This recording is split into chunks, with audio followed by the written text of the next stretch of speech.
महाराष्ट्रामध्ये ऑगस्ट आणि सप्टेंबरच्या अतिवृष्टीमुळे 30 जिल्ह्यात मोठं नुकसान झालंय। राज्यातील 17,85,714 हेक्टरवरील क्षेत्र अतिवृष्टीमुळे बाधित झाल्याची माहिती कृषी मंत्री दत्तात्रय भरणे यांनी दिली आहे। गोदावरी नदीपात्रात मोठ्या प्रमाणात पाण्याची आवक वाढली आहे। त्यामुळे नांदेडमधील विष्णुपुरी धरणाचे 11 दरवाजे उघडण्यात आलेले असून धरणातून 1,09,000 क्युसेक वेगाने पाण्याचा विसर्ग केला जातोय। त्यामुळे नदीकाठच्या नागरिकांना सतर्कतेचा इशारा देण्यात आला आहे।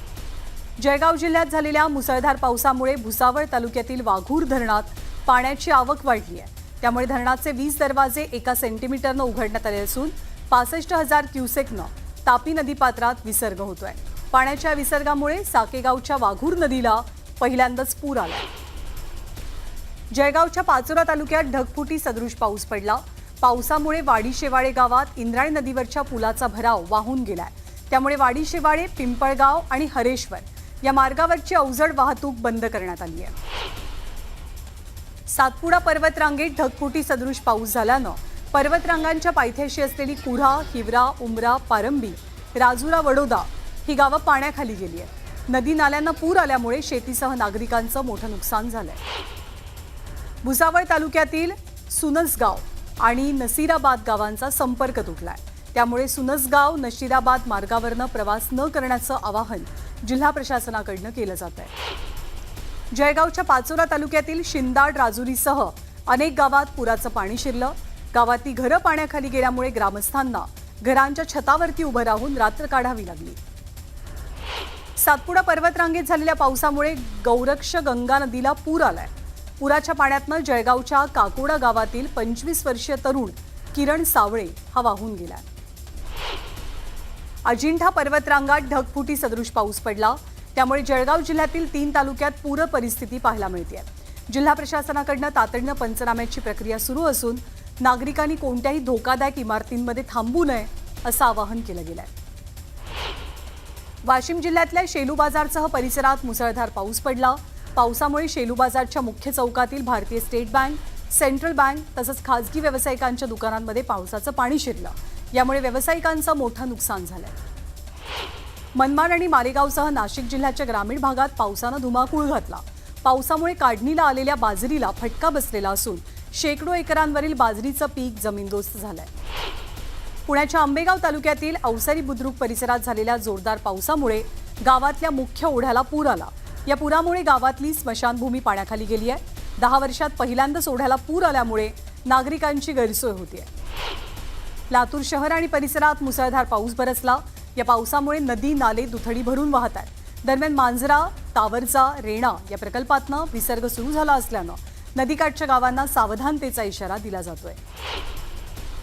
लातूरमधल्या मुसळधार पावसामुळे गेल्या अनेक वर्षांपासून न भरलेला तावरजा मध्यम प्रकल्प पहिल्यांदाच भरलाय। त्यामुळे धीरज देशमुख यांच्या हस्ते धरणातल्या पाण्याचं जलपूजन पार पडलं। पुण्यात झालेल्या मुसळधार पावसामुळे मार्केट यार्ड परिसरातल्या रस्त्यांवर पाणी साचलं। त्यामुळे वाहन चालकांसह नागरिकांची मोठी तारांबळ झाली। शिरूर तालुक्यातील निमगाव म्हाळुंगी इथे ओढ्याच्या पुरातून एक तरुण वाहून गेला। आपत्ती व्यवस्थापन पथकाकडून तरुणाचा शोध सुरू असून या घटनेनंतर निमगाव म्हाळुंगी परिसरात हळहळ व्यक्त होतीये।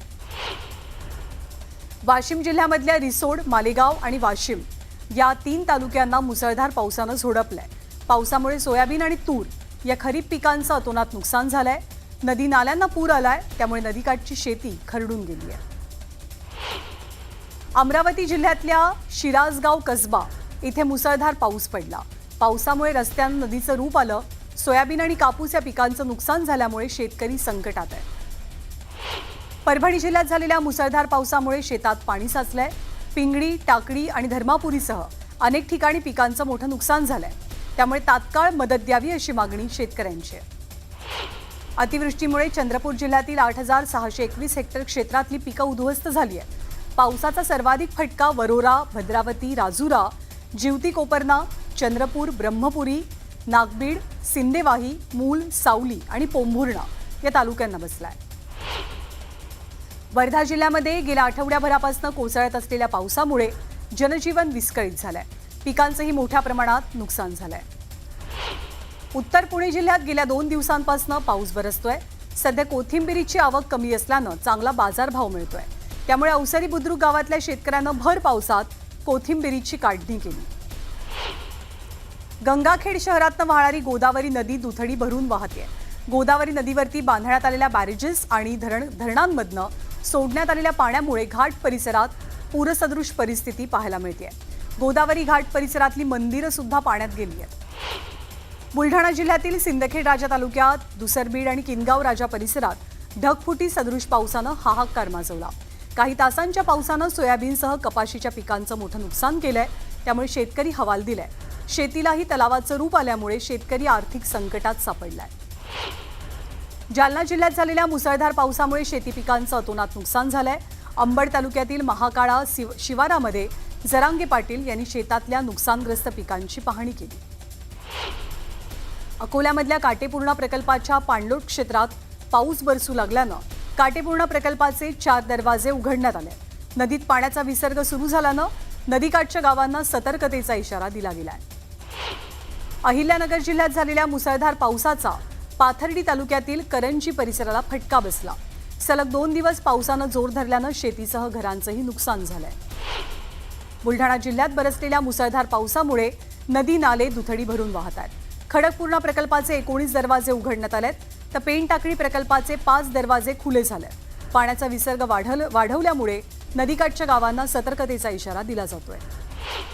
बुलढाणा जिल्ह्यातील देऊळगाव राजा तालुक्यात झालेल्या मुसळधार पावसामुळे अनेक नद्यांसह नाल्यांनाही पूर आला।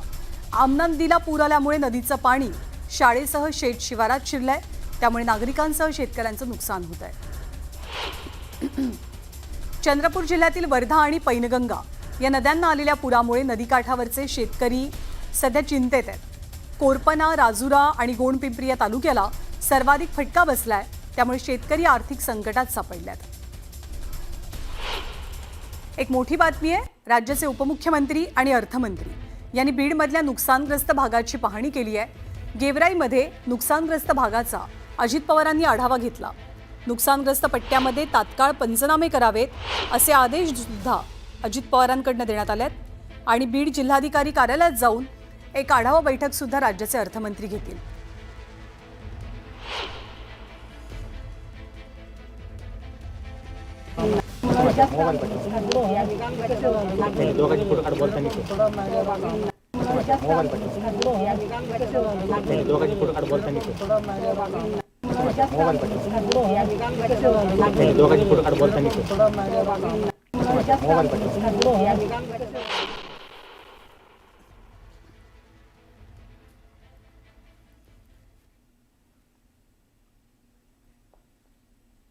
आणि अहिल्यानगर बीड परळी रेल्वे महामार्गावरती बीडच्या शिरापूर धुमाळ गावात रेल्वे पुलाखाली पाणी साचू लागल्यामुळे गावकरी त्रस्त झालेले आहेत। रेल्वे मार्ग बनवताना केलेल्या चुका या गावकऱ्यांना आता महागात पडतात।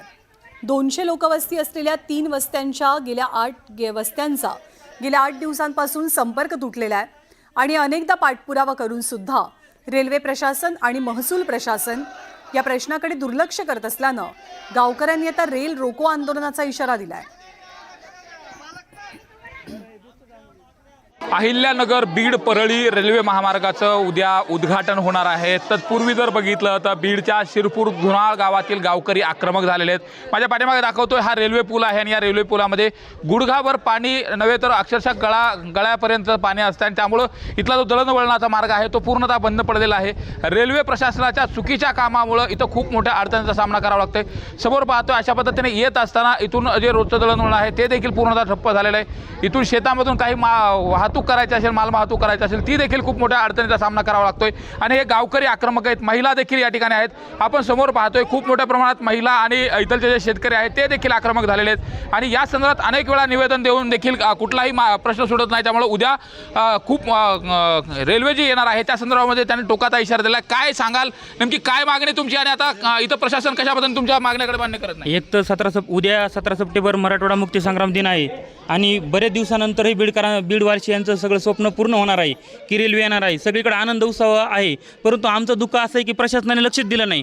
पहिल्यापासून आम्ही सांगत होतो की हा रेल्वे पूल चुकीत झाला आहे, वारंवार प्रशासनाच्या कानउघडणी केली, पण प्रशासनाने लक्ष नाही दिलं. ज्यावेळेस सुरुवातीला काम चालू झालं त्यावेळेपासून लोकांनी रस्ता अडवला, सांगितलं हे मागणी पूर्णपणे पाणी साचणार आहे, इथं रस्ता होणार नाही, आम्हाला शाळेमध्ये मुलंसुद्धा म्हणले जाता येणार नाही. पण त्यावेळेस सांगितलं की नाही, आता तर कुठं रेल्वेची सुरुवात व्हायला लागली, कुठंतरी मोजणी झाली, यानंतर हळूहळू आम्ही करू आश्वासन भरपूर दिले. त्यानंतर ट्रॅक हातरायला लागले. मग आम्ही बोललो की ट्रॅक चालू झाला आहे. अनेक वेळा तुम्ही पाठपुरावा केला, आता काय पाठपुरावा सरकारला केला. इशारा करा? आता एवढाच इशारा आहे साहेब की आमची ही जी अडचण आहे ती दूर करा. नसता आम्ही सर्व गावकरी मिळून उद्याच्याला ज्या रेल्वेचं उद्घाटन आहे तर आम्ही इथंच ती रेल्वे थांबू आणि इथं आंदोलन करू. सुरेश जाधव, न्यूज 18 लोकमत, बीड. आणि यानंतर पुन्हा एकदा बातम्यांचा वेगवान आढावा. हैदराबाद गॅझेटच्या आधारे GRच्या विरोधात छगन भुजबळ समर्थकांनी हायकोर्टात आव्हान याचिका दाखल केली आहे. समता परिषद पदाधिकारी सदानंद मंडलिक यांनी याचिका दाखल केलेली असून 22 सप्टेंबरला याचिकेवर सुनावणीची शक्यता आहे. मुंबईतली मोनोरेल ही काही काळासाठी बंद असणार आहे. मोनो रेल्वे नवीन तंत्रज्ञान आत्मसात करणार असून त्यासाठी मोनो रेल्वे काही काळ बंद ठेवली जाईल. गेल्या 2 महिन्यात मोनो रेल 2दा बंद पडली, त्यामुळे प्रवाशांच्या सुरक्षिततेसाठी नवीन तंत्रज्ञान अंतर्भूत केलं जाईल. अखेर तुळजाई कला केंद्राचा परवाना रद्द होणार आहे. धाराशिवमध्ये उपसरपंच गोविंद बर्गे आत्महत्या प्रकरणात केंद्रबिंदू ठरलेल्या कला केंद्राचा परवाना रद्द करण्याचा अहवाल पोलिसांनी जिल्हाधिकाऱ्यांकडे दिला आहे. करवीर निवासिनी अंबाबाई देवीचं दर्शन उद्या बंद असेल. नवरात्रीनिमित्त मुख्य गाभाऱ्याच्या स्वच्छतेचं काम सुरू आहे, त्यामुळे सकाळी 9 ते संध्याकाळी 6:30 वाजेपर्यंत दर्शन बंद राहील. दरम्यान सरस्वती मंदिराशेजारील उत्सव मूर्तीचं दर्शन घेण्याचं आवाहन भाविकांना केलं जात आहे.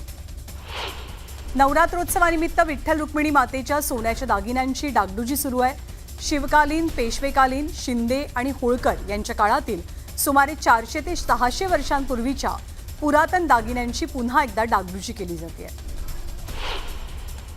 राज्य मंत्रिमंडळाच्या बैठकीत अनेक महत्त्वाचे निर्णय झाले. Animation, gaming, comics, accident reality धोरण जाहीर करण्यात आलंय. अकोल्यातील निळकंठ सहकारी सूतगिरणीला अर्थसहाय्य तसंच मागासवर्गीय शासकीय वसतिगृह विद्यार्थी निर्वाह भत्ता दुप्पट करण्याचा निर्णय बैठकीत झालाय. पंतप्रधान नरेंद्र मोदींचा वाढदिवस लोकशाहीसाठी काळा दिवस आहे असं म्हणत प्रणिती शिंदेंनी मोदींवर निशाणा साधला.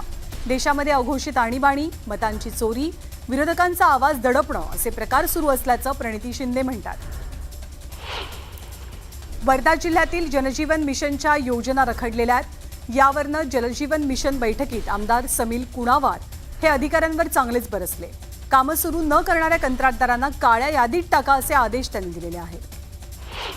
भाजपचं देशभक्तीचं ढोंग उघडं पडलंय. हट्टापायी पाकिस्तानसोबत सामना खेळावा लागला. यामुळे देशाच्या प्रतिमेचा चुराडा झाला. कणखर भूमिका दाखवायला हवी होती. एक सामना खेळलो नसतो आणि आशिया कपमध्ये सहभागी झालो नसतो तर काय झालं असतं, हा सवाल उद्धव ठाकरेंनी उपस्थित केलाय. पाकिस्तान विरोधात भूमिका घ्यायची आणि प्रमुख नेत्यांनीच पाकिस्तानमध्ये जाऊन केक खायचे, ही परराष्ट्र नीती देशाला तारक आहे असं आपल्याला वाटत नाही. ही नीती घातक आहे असं उद्धव ठाकरे म्हणाले. पंतप्रधान नरेंद्र मोदी हे काही आपले दुश्मन नाही आहेत, पण मोदी शिवसेना संपायला निघालेत असं म्हणत उद्धव ठाकरे यांनी मोदींवर टीका केली. लोकप्रिय घोषणांमुळे राज्यावरचा कर्जाचा बोजा वाढल्याचं समोर आलाय. कर्जाचा आकडा 9,32,242 कोटींवरती पोहोचल्याचा अंदाज वित्त विभागाचा आहे. मराठवाड्यातील 1,24,000 लाडक्या बहिणी योजनेतनं बाद झाल्या. खोटी कागदपत्र सादर करत लाभ त्यांनी घेतल्याचं उघडकीस आलंय. अंगणवाडी सेविकांनी केलेल्या सर्वेक्षणातनं हा खुलासा केला जातोय. उपमुख्यमंत्री अजित पवारांच्या हस्ते छत्रपती संभाजीनगरातील राष्ट्रवादी काँग्रेसच्या पक्ष कार्यालयाचं उद्घाटन पार पडलं. आता MGM रुग्णालयासमोर राष्ट्रवादी पक्षाचं नवं कार्यालय उभं राहिलंय. धाराशिवच्या वाशी तालुक्यातील आत्महत्याग्रस्त ओबीसी कुटुंबाला आमदार तानाजी सावंतांनी आर्थिक मदत दिली आहे. माणिक डोईफोडे या शेतकऱ्यानं गळफास घेऊन आत्महत्या केली. दरम्यान तानाजी सावंतांनी डोईफोडे कुटुंबाला 2.5 लाखांची आर्थिक मदत दिली आहे. कांद्याच्या दरातील घसरणीची केंद्र सरकारनं दखल घेतली. केंद्रीय कृषी मंत्रालयाच्या शेतकरी कल्याण विभागाच्या पथकानं लासलगाव बाजार समितीला भेट देत पाहणी केली. शेतकरी, व्यापारी आणि बाजार समिती प्रशासनासोबत बैठक घेत त्यांनी चर्चा केली. यावेळी शेतकऱ्यांनी विविध मागण्या समितीसमोर मांडल्या. बुलढाण्याच्या किन्होळा गावाला लागूनच पैनगंगा नदी वाहते. मात्र या नदीवरती पूल नाहीये, त्यामुळे गावकऱ्यांना धोकादायक अवस्थेत प्रवास करावा लागतो. यामुळे पुलाची उभारणी करून मुख्य रस्त्याची सुविधा उपलब्ध करून द्यावी, ही मागणी सध्या जोर धरतेय. गोंदिया जिल्ह्यातील बिरसी येथील विमानतळावरनं आजपासून गोंदिया, इंदूर, बंगळुरू या मार्गावर प्रवासी विमानसेवेला प्रारंभ होणार आहे. त्यामुळे मागील महिन्याभरापासून असलेली प्रवाशांची उत्सुकता आता संपतेय. वसई विरार पालिकेनं हायवे लगत असलेल्या टपऱ्या हटवलेल्या होत्या. मात्र काही दिवसात ही कारवाई वादाच्या भोवऱ्यात सापडली. कारवाईच्या काही दिवसानंतर पुन्हा टपऱ्या, डब्बे दुकानं ज्या जागी होती त्याच ठिकाणी पुन्हा लावली गेली आहेत. त्यामुळे पालिकेच्या कारवाईकडे संशय व्यक्त केला जातोय. अमरावतीच्या तिवसा तहसील कार्यालयावर शेतकऱ्यांनी आंदोलन केलं. मुसळधार पावसामुळे सोयाबीन आणि पराठी या पिकांचं नुकसान झालंय. त्यामुळे खराब झालेलं सोयाबीनचं रोपटं तहसील कार्यालयाच्या पायऱ्यांवरती फेकत सरकारच्या विरोधात घोषणाबाजी केली गेली. रायगडच्या कर्जतमधील महाराष्ट्र समृद्ध पंचायत राज अभियान या कार्यक्रमामध्ये कर्जतमधील गटविकास अधिकारी यांच्यावर अजित पवारांच्या राष्ट्रवादीनं निलंबनाची कारवाई केली. शासकीय कार्यक्रमात राजकीय पुढाऱ्यांना संधी दिल्यानं गटविकास अधिकारी यांच्यावर निलंबनाची मागणी केली जात होती. मराठा समाजाला ओबीसी प्रवर्गातनं आरक्षण देण्यास विरोध करत ओबीसी समाजातले नेते आणि कार्यकर्ते रस्त्यावरती उतरले. अकोल्यामध्ये सकल ओबीसी संघटनांच्या वतीनं उपोषण केलं गेलं. मराठा आरक्षणाचा GR मागे घ्यावा अशी मागणी करण्यात आली. सोलापूर काँग्रेसच्या माजी आमदार निर्मला ठोकळ यांचं वृद्धापकाळामुळे निधन झालंय. सोलापूर शहर दक्षिणमधनं काँग्रेसकडनं 1972 ते 1976 या कालावधीत त्या विधानसभेवर आणि त्यानंतर विधान परिषदेवरती आमदार होत्या. ठाण्यातल्या घोडबंदर परिसरातले नागरिक रस्त्यावरती उतरलेत आणि घोडबंदरच्या नागला बंदर जंक्शन या ठिकाणी मोठ्या प्रमाणात नागरिक रस्त्यावरती आलेत. त्यामुळे गायमुखकडनं ठाण्याच्या दिशेनं जाणारी वाहतूक ठप्प झाली आहे.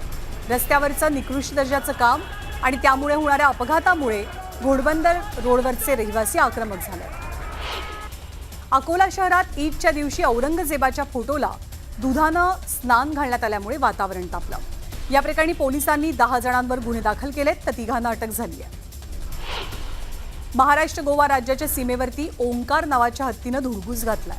बागायती शेतीची त्यानं नासधूस केली आहे आणि केळी बागांचंही नुकसान केलंय.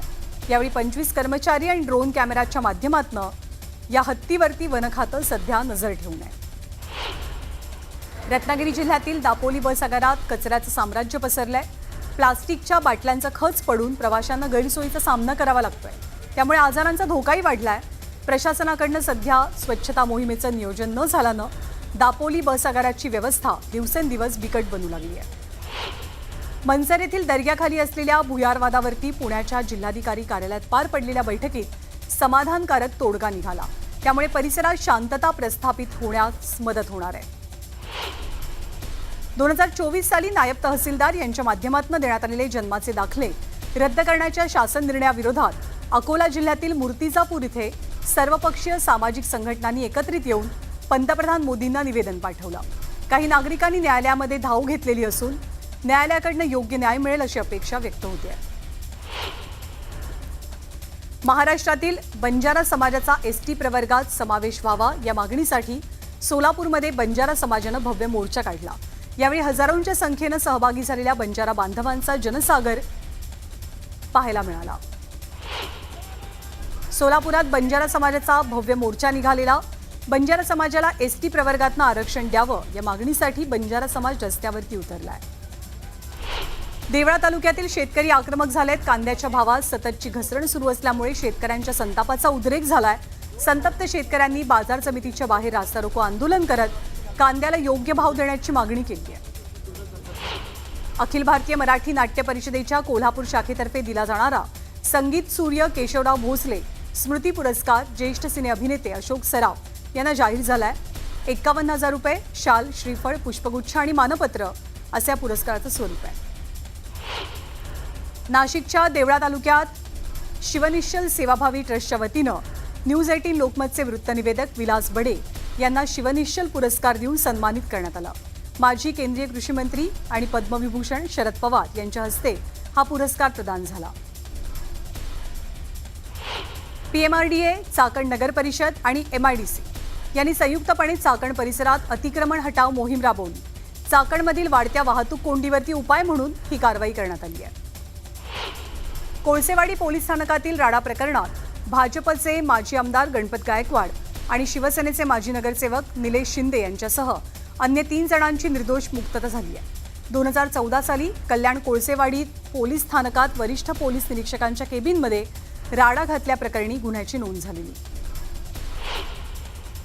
राज्यभरातल्या बातम्यांचा आढावा घेतल्यानंतर आपला महाराष्ट्रामध्ये आता वेळ झाली इथेच थांबण्याची. ताज्या घडामोडींसाठी पाहत रहा न्यूज 18 लोकमत.